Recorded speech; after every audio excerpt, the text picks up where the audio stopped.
Pelakon Elly Suryati baru-baru ini kongsikan satu perkara yang buat ramai terdiam bila dengar.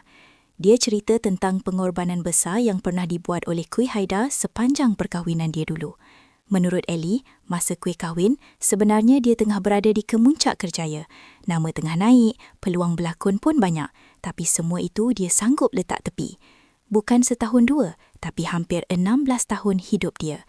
16 tahun yang dihabiskan untuk melayan situasi yang Elly gambarkan sebagai penuh tekanan dan dalam masa sama cuba besarkan anak-anak dalam suasana yang positif.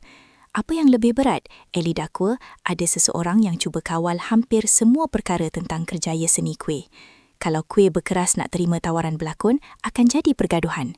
Sampai satu tahap, dia hanya dibenarkan berlakon kalau keseluruhan pelakon adalah lelaki sahaja. Tak boleh ada pelakon wanita. Malah pelakon tambahan wanita pun tak dibenarkan. Bayangkan seorang pelakon tapi ruang dia sangat terhad. Elly juga kongsi kira-kira 12 tahun lepas, Kuih pernah datang jumpa dia secara rahsia. Waktu itu, Kuih luahkan satu perkara yang cukup simple tapi berat untuk seorang anak seni. Dia rindu nak berlakon.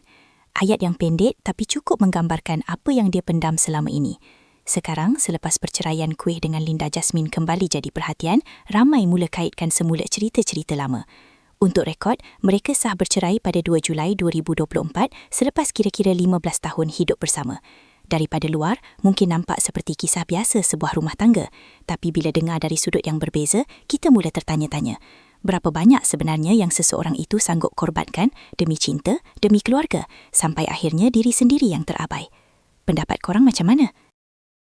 Terima kasih kerana menonton Chua Viral TV. Jangan lupa like, komen dan subscribe untuk terus dapatkan update terkini tentang dunia hiburan Malaysia. Jumpa lagi di video seterusnya. Stay tuned untuk lebih banyak kisah sensasi.